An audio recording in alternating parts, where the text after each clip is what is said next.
for those of actually, while I have a couple of seconds here, I want to let you guys know that there is a live podcast episode going to be live at Capcom. It'll be a special episode. I don't believe that it's going to be recorded or streamed because it'll be a special episode specifically for Capcom. But if you are going to Capcom, please be a part of the live studio audience. Yeah, I'm calling it a studio audience because I damn well know I haven't made it to a studio yet. So, but yeah, no, be a part of the live audience and come on down and listen to the fun stories we're going to tell. We're going to tell some stories, give some pointers about running local events and stuff like that. It'll be great. We hope to see you there. Back to what I wanted to ask you. I wanted to ask about so what were some of the hardships that you ran into running that convention, if you don't mind me asking? Oh no. So the hardships, it comes down to the biggest one being with time crunch we were under. Mm-hmm. Obviously, getting a hotel, once we had the hotel secured, we had essentially 30 days to throw on a whole convention. So that's why I usually don't tell people. I'm like, yeah, it's been 90 days. I mean, the idea has been 90 days, but the planning really was 30 days. And so that was the most difficult part for us, was securing everything we had to in such a tight deadline when 90% of it had to be shipped, and we were concerned about it not arriving in time. So an example were the grab bags. I'm sure everybody recognized them being paper. We apologize. That was not supposed to happen. We were supposed to have some really nice black cloth ones that had our logo on there, about the same size as those paper bags. We were so excited for them, and the manufacturer had improperly quoted us the delivery date. They said, yeah, we'll have it there in time. Well, it was the week of the convention. We still had not received them. Turned out they never even started it, and they wouldn't have it until July of that year. Holy crap. Yeah, and that took out $500 out of my own pocket. So I wasn't happy. Did you get reimbursed? Yes, I did. I did get reimbursed, so the money didn't get back in until after the convention was over, which is fine. But because of that, I was in panic because the convention is in 2 days, guys. We have 4 attendees coming, and we have no grab bags. What are we going to do? And we started frantically making phone calls all around locally, just trying to get our hands on some bags within less than a 48-hour notice. It came down to, we found a local printing shop that had bags by the case. And I said, let's get a few of those cases. Let's purchase these. Now we need to figure out how to put our logo on these. And so it ended up becoming a painful process, and my team can vouch to this. We ended up having to go to a FedEx and print off our logo on these stickers, and individually started to have to make like an industrial line, essentially speaking, where one person was handing out the bags, the next person was taking out the sticker, and the next person was peeling off the sticker, and the next person was placing the sticker onto the bag. And we had to do that for each and every bag the night before the convention, just to make sure that they were all done. And that took hours, and I mean hours to do. That was the most painstaking and most sweat process that we had to by far go through, along with the fact that setting up everything when we were severely short-staffed on our setup crew than we had originally anticipated on. And with that said, I was personally very concerned about not having everything ready in time before the convention. And so, and with that said, I wasn't quite sure as to what we were going to do, but we managed to, with less than an hour to spare, managed to pull it off. I will say one thing that was not ideal, but managed to get it done, is the ball pit. The ball pit, getting the pool frame was the easiest thing, but getting all those balls was not. And when I finally had them secured, I had to figure out, how in the heck am I going to clean these? I had to literally take my laundry washer, and there's no agitator in it, so it's just like an empty drum, essentially. Mm-hmm. I would take almost 12,000 balls and do multiple loads and sanitize them with bleach. So that way then they'd be completely clean, all bacteria killed off. And I had to do that over 200 times just to make sure they were all clean. Shit! What? Yeah. Yeah. It took from the start of January all the way up until the week before the convention of washing them, every single one of them. It was so miserable for me Oh my last year. God. But yeah, but I was serious about making sure that everybody's health was taken serious. I mean, you can vouch to this. When you first got in the checkout line, it took forever because one, I wanted to make sure everybody's safety and health was taken into consideration. So there was waivers for everybody to, but there was also temperature scanners there too. So if anybody was suspected with a fever, you're out. Yeah, but we also. Oh, go ahead. No, I was gonna say, yeah, no, that's very true, and that was a pretty interesting, like, Mouse. When we got there, I go, Mouse, do you have your card on you? And he goes, oh shit. And I was like, what? And he goes, oh, don't worry, I have. He said, I'm just gonna ask my mom to send me an image of it. I was like, oh, okay. I says, why didn't you bring it with you? I can always keep it keep it with me. He says, because I could take a picture of it. So yeah, no, that makes sense, and I was really glad that you guys took that precaution. Well, and we even took it further. We also had hand sanitizing units throughout the entire convention, along with sanitizers at all the attractions. So everybody, no matter where they were at, had a way to kill any germs that were on them to mitigate the spread. And I will say this, unless this happened and they just decided not to come forth, to our knowledge and to the public's knowledge, not a single COVID outbreak happened at Indy Dreamworld. No, not a single one. Because not a single one. Which is actually pretty cool. I really, I was very impressed. Like, we had a really good time because, like I said before, I felt pretty safe at that convention, and it was, like, so let me give you a bit of something.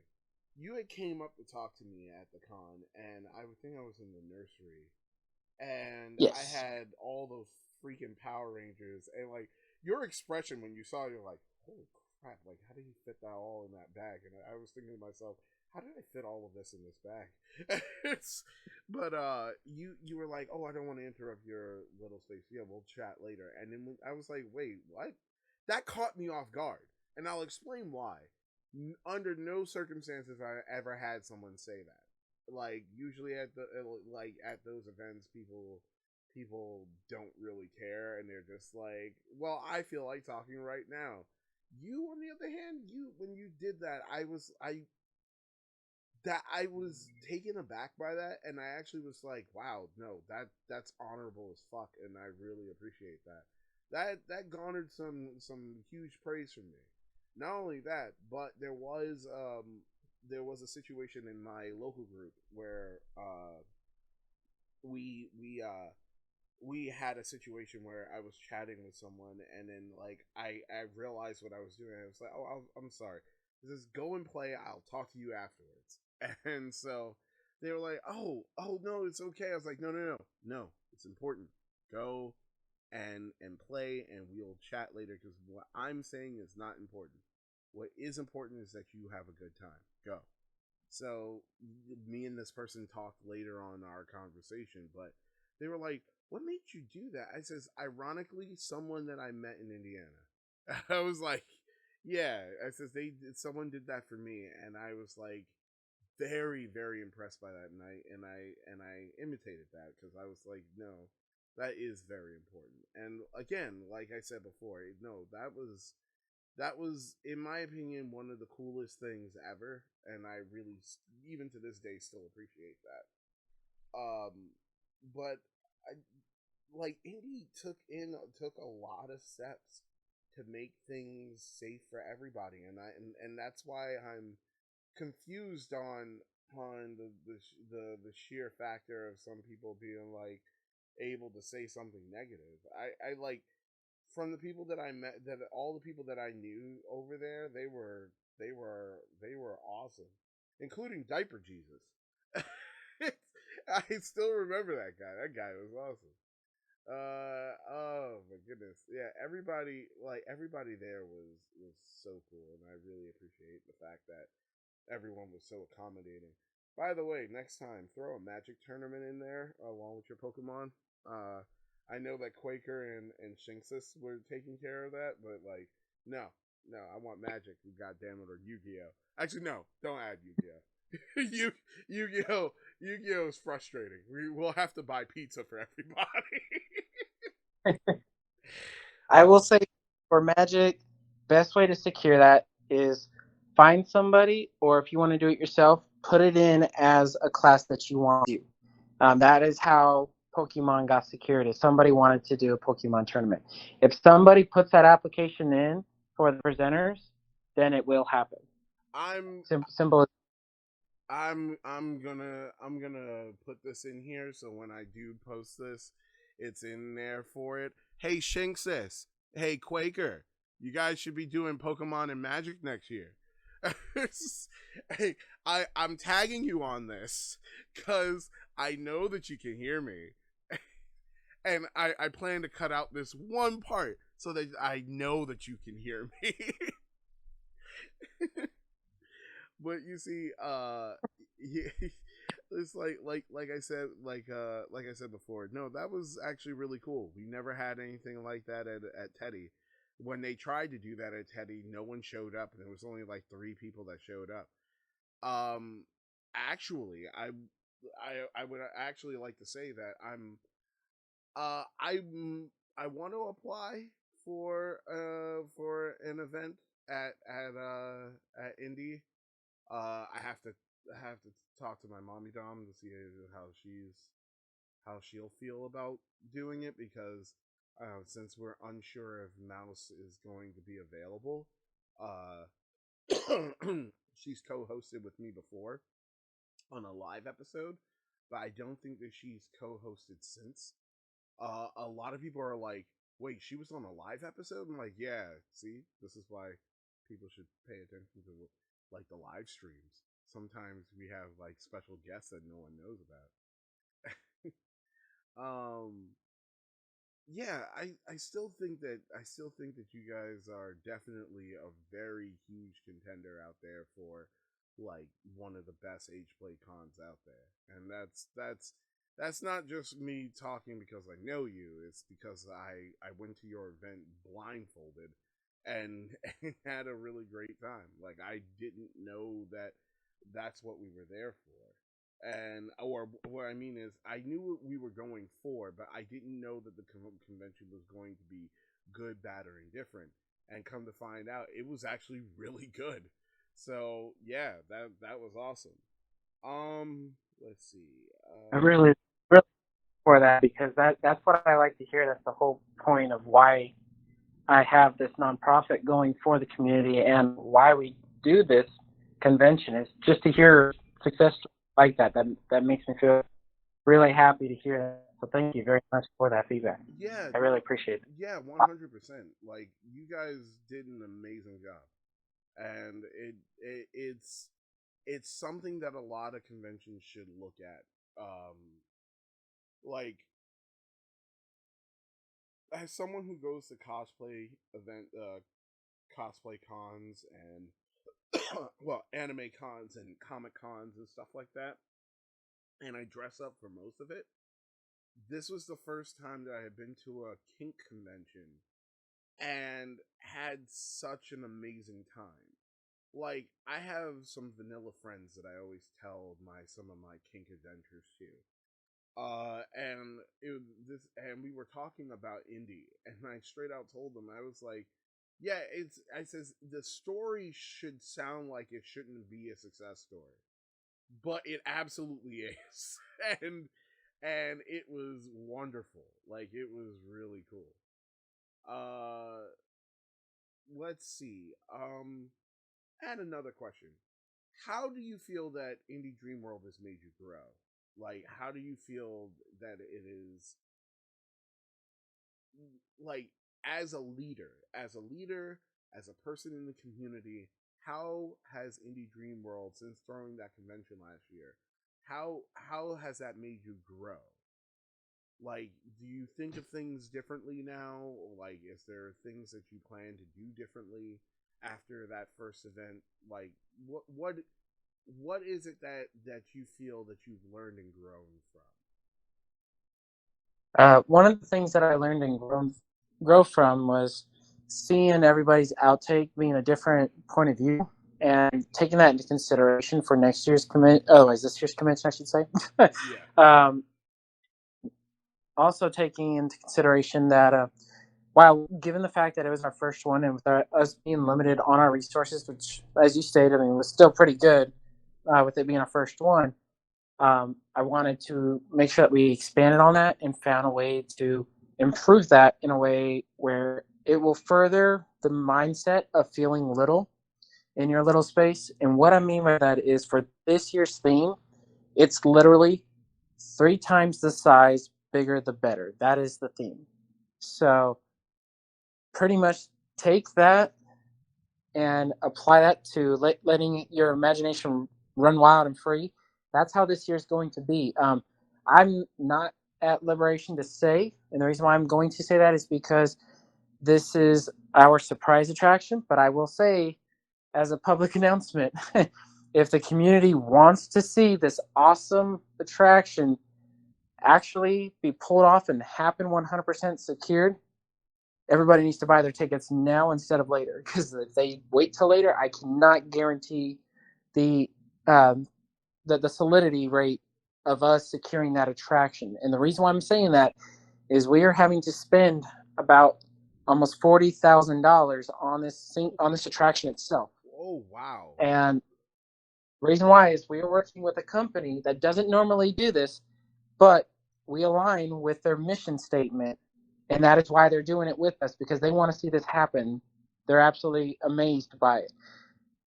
So the only hint I will give to this surprise attraction is it's 3 times the size of the original attraction, but it's also bigger and better. That's just for that attraction alone. So please, everybody that is listening on this, if you haven't purchased your ticket, go purchase your ticket now to secure that. But then more importantly, secure the success and future of Indy Dreamworld for the hotel takeovers. Because as everybody's aware, hotel takeovers are contract obligations we have to meet. If we want to be able to have all this fun and secure all these awesome attractions more than the ones we already had or have secured, I should say, we want to allocate an additional 20 grand to this convention. But before we can do that, we need to have 50% of those rooms booked before April 15th of this year. If not, we have to pay the hotel $20,000 as a deposit that we'll get some of that back after the convention. Whoa. While we don't mind paying that, we don't want to pay that, so then we can use that money to other attractions to make the experience the Dreamworld for everybody better. So keep that in mind. You only have to pay one night deposit at the hotel. You're not required to stay, but we do encourage people to do that for that reason. Because otherwise that $20,000 doesn't get to go used towards fun. It gets used to just sit there at the hotel. But we will have to. How much are the tickets for the go convention? ahead. So that's what I was going to go into is tickets for the convention is more. And I'm sure you can vouch for this. I did say it repetitively online, but then also at itself, tickets next year will be more. And that is because of the obvious statement of we're going to be at a different hotel that's much nicer. All suits our theme, 3 times the size. We're going from a hotel that started off at 16,000 square feet, or almost 16,000 square feet. It was really in the middle of 15,000, to be honest. We're going from that all the way up to 40,000 square foot of space. Okay. And the entire takeover, that has 415 hotel rooms. So obviously plenty. It is very, very nice. I'm actually really blown away with how nice it is because their suites alone are amazing. But even just their normal kings or king room and their double rooms, they're also really nice as well. And they're very large and spacious, just similar to like how it was at the other hotel that we were at. But take away all the badness from that. It's a much nicer, higher maintenance hotel, and they take care of their stuff, which to that is why the hotel rate is more, because of the hotel's in much better condition and it's bigger. And with us having a bigger space, a bigger convention being 3 times the size, and all these new attractions, we have to allocate that budget. And that budget strongly, and about 90% of those funds of that budget comes from ticket sales. Okay. Well, 10% of that comes from our sponsors. So with that said, with everything that we've got going on for this year, ticket sales, or the tickets for this year that are currently on sale, you can grab yours today right now, is for $180. Now, I will say, we did release a special with My Inner Baby again, like we did last year. If you use code MyInnerBaby23 at checkout, you will save $10 off of your ticket, which is great because that's an extra $10 you can use in your wallet for anything at the vendors hall, or to pay towards a bill or whatever, or food, you name it, whatever you decide to do at your. But we did that because we want to still offer everybody a chance to save some cash, but also to the point where we don't have to eliminate the amount of fun everybody would like to have this year. One of the a few of the attractions I will just list off that we're going to have this year is we're having this custom sock skating rink. And what that is picture an ice skating rink. It looks like an ice skating rink, except for it's not real ice. It's like a polyurethane tile that's plastic that is super slick. And if you wear fuzzy socks on it, or really any socks, but fuzzy socks work the best, it's as slick as it would be on a normal ice skating rink. And that's going to be 20 feet by 20 feet. So it's going to be a nice big size rink for everybody to enjoy. And the best part is you get to enjoy the pleasure of ice skating, but without the coldness of it, or without the wetness of it. That's actually or really without cool. busting your head open. So we made it equally enjoyable in all aspects. So that's one of the awesome new things that are going to be there. The other thing that we're also going to have there will be some tricycle races. We are working on trying to get some tricycles that are built to adult scale there, so then we can have a race there as well at Indy Dreamworld. Another thing that we're working on building, I'm building this myself actually. So if you guys criticize on it, that's fine. I'm not gonna get butthurt over it. I just want to put out there, I did put my literal blood, sweat, and tears into this. But there will be a pool noodle force, and not a lot of people know what that is. The easiest way to describe that is look it up. If you look it up, you'll know what I'm talking about. But otherwise, it's just a bunch of pool noodles suspended from a frame above you. And it's like, I don't want to say it's a maze because it's not a maze, but as soon as you go in there, you're immediately submerged by a bunch of giant pool noodles. And it's an experience unlike any other. It's really hard to describe it, but it's a lot of fun because if you wanted to play tag in there, or hide and seek, good luck finding the other person, because they'd have to literally make noise to find them because it's just so cool. With having that experience, awesome. And how I found that was through a museum, believe it or not, and out in Arizona that I had taken my daughter and my fiance to. And so we're going to take that concept and supersize that, so then we have that in Indy Dreamworld.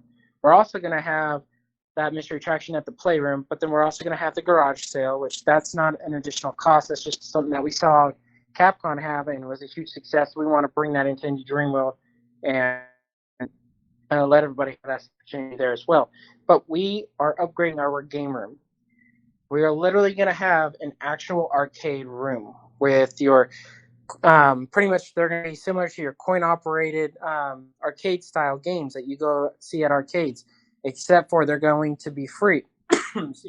Excuse me. And so with that said, you can play your heart to your heart's content and desire, playing video games on these retro style arcade machines.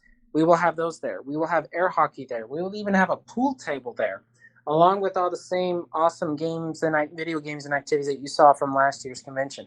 All of that will be there, but we are upgrading that one too, and that obviously involves an investment, but we saw how successful that was. That table was, I think, only once or twice empty, and that was during times where everybody was going out to go eat. Otherwise, there was always somebody on there.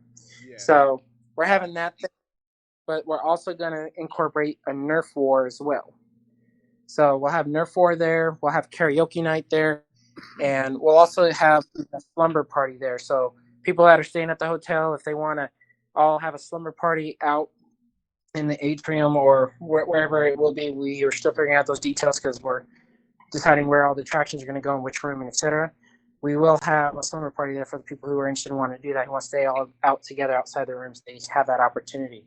So that's 10 new attractions right out the gate that we're going to have this year. And that's obviously going to require a lot of money. But we're also going to have all the same attractions that we had last year, too, on top of that. So that's easily over 20 attractions that are going to be there this year. That doesn't include your vendors, your sponsors, and also all the classes. So to say that there's not going to be enough time to do everything is an understatement. We already know not everybody's going to do everything, but we want everybody to have all these options so everybody can have so much fun, and they can't say, "Oh well, I was bored. There was nothing to do." Yeah, We no, try to eliminate, but always have fun. that there was no way anyone was saying that at the last at the first one. Here's my question: how much are the rooms going to be? Like, I'm guessing that the rooms are going to be like. So what are we talking about? Like about two something a night, probably. So right about there. So the room rate is going to be $189 a night plus 17% tax. The 17% tax is beyond the hotel's rate, or beyond the hotel's control, I should say, and that's because of the whole new tax laws that went into effect in the state of Indiana for hotels.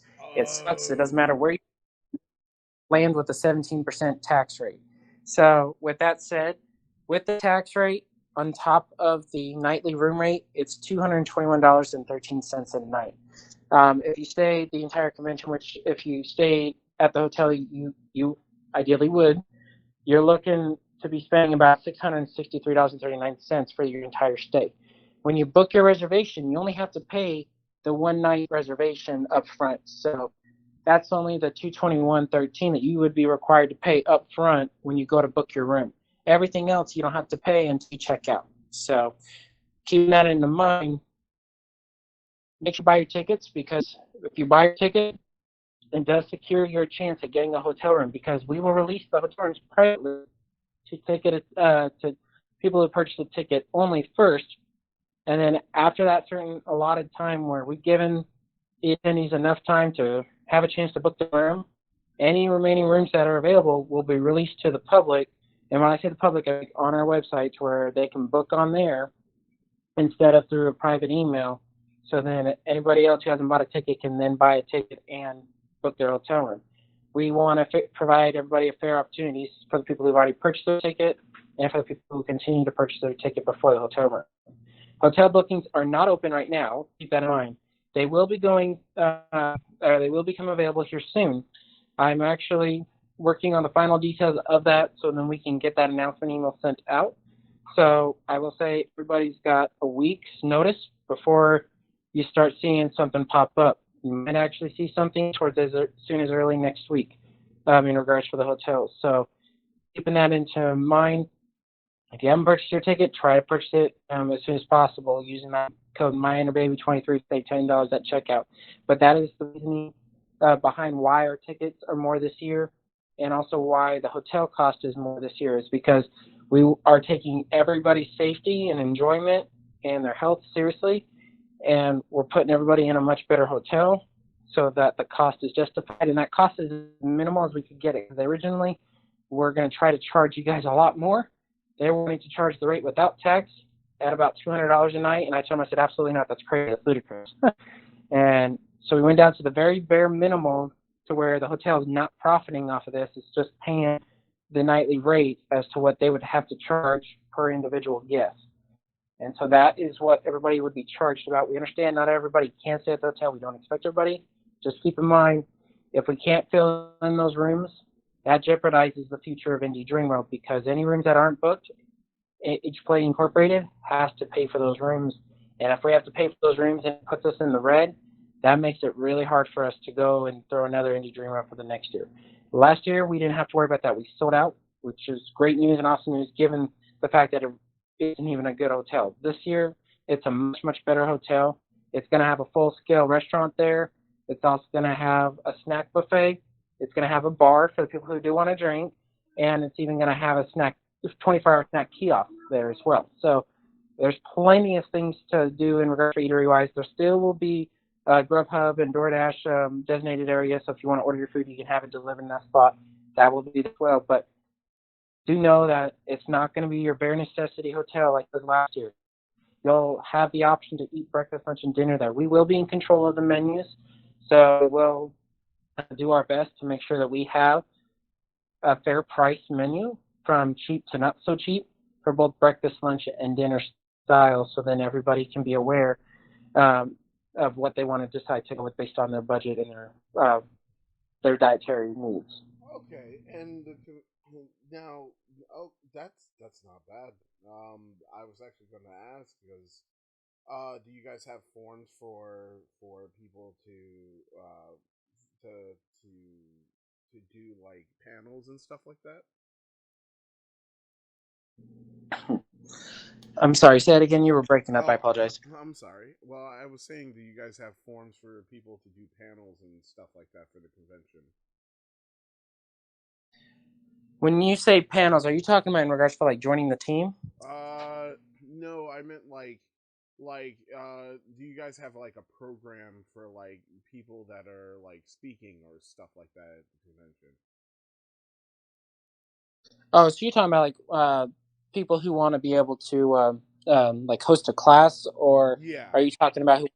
Okay, so hosting a class, that's called presenters, is what we have listed on our event details page. Anybody can do that. Don't feel like you have to have experience or a doctorate degree or anything to do that. You don't. Trust me. If you've got an idea of, hey, I want to teach this class here, you can do that. And when I say class, it does not mean like, all right, kids, sit down. This is what we're gonna do today. Open to chapter 6, whatever. No, that's not what I mean. Yeah. Unless that's what you want to do, to each his their own. That is fine, but that is not what the standardized format is for. So if you wanted to just teach to have like a game party there, you can do that too as well. It's all part of the same application under presenters, because that's what is going to in the end be put into the schedule of our list of activities. Does that help answer your question? Yeah. Yeah, that does. All right. That that was actually pretty good. I I'm looking forward to it. I'm hoping that I can have enough money to actually be able to get my ticket soon because I would be having to get the ticket for two people. But yeah, I'm looking forward to that convention. I'm really hoping I'm able to make it. We definitely hope that you're able to make it. Um, I know there's some other items that you and I will talk about offline that isn't related to the convention. Yeah. But we'll definitely talk more offline in regards for other items. But yeah, we definitely hope to see you there at Indy Dreamworld this year. It was awesome seeing you last year and seeing everybody else there, and we hope to see um, much of the same faces that we saw last year at this year's convention. But then also to see a bunch of brand new faces as well. This year, our attendance, we're expecting to see anywhere from 415 to 615 people, which is triple the amount. A lot of people had questioned and said, well, where'd you get that number from? Well, the easiest answer to that is our site statistics on our website. Our amount of visitors that we get on our site every day, the amount of people who purchase tickets, the amount of people who come to our events, and also from our sponsors, and our presence that we've made at Capcom last year, and the same presence that we will make at Capcom again this year. And so, taking all of that into consideration, that is how we were able to come up with that realistic number on there. And so, if people are concerned about not meeting somebody, I say the chances of that is slim, of saying that you won't meet somebody, because you're pretty much almost guaranteed to see new people. And as long as you're able to um, make that interaction to say, hi, I'm so and so, to break the ice, by all means, you'll guarantee to meet new people. To that extent, if somebody wants to teach a class and have it just be icebreakers, we're 100% down for that, because that will help a lot of people um, that are shy, or that are in their own bubble, that are too scared to step outside and meet new people. That helps bring down those barriers to allow those people that opportunity to make new friends. So that's just an idea for anybody out there who's listening who wants to do something like that. That is an awesome opportunity right there. And the best part is, it doesn't cost any money to be a presenter. It's completely free. The only thing that has a cost when it comes to submitting application is if you are a vendor or a sponsor. And that is just because all that money is tied into those resources of the benefits that they received for that, but then also towards the needs of the convention to make sure everybody has a wonderful time at this year's Indie Dreamworld. I'm definitely looking forward to this. All right. Well, I personally have to get going here, but I wanted to say thank you so much for being on the show, and it was really awesome to have you. Thank you. It was a pleasure on the show as well, and I definitely look forward to seeing everybody at this year's Indie Dreamworld, and I would love to be on your show again the next time we talk about next year's Dreamworld, or heck, even at your live show if you do happen to make it to Dreamworld and you want to throw one there, you're more than welcome to. Yeah, well, I'm hoping. I'm really hoping. Like I said before, I have to see if I can drag mommy with me so that she can be my co-host for that particular episode, because that's going to be a fun episode to do. Yeah, so I'm looking forward to this. I'm really hoping that we are able to make it to Indy.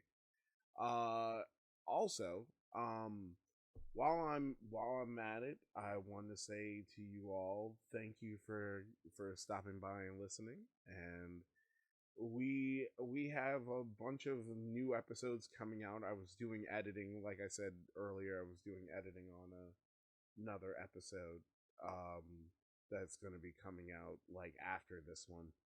Uh, yeah, that's gonna it's like, let me just tell you all right now, including our guests, the episode that I have coming out after this one is it was 4 hours of footage that I had to sit through and edit. That's how much information is there. Yeah, and we start chatting about this, like I said, a UK nursery that is definitely not real. So yeah, it's gonna be a really hilarious episode. Well, yeah, but I look forward to, like I said, I look forward to being at Indie Dreamworld. Thank you again for being here with us, Nate, and I hope to have you on the show again. Thank you for having me. And for all of you watching, I am Kid Ankh, and I'm gonna bid you guys a good night. Catch you all later. Bye.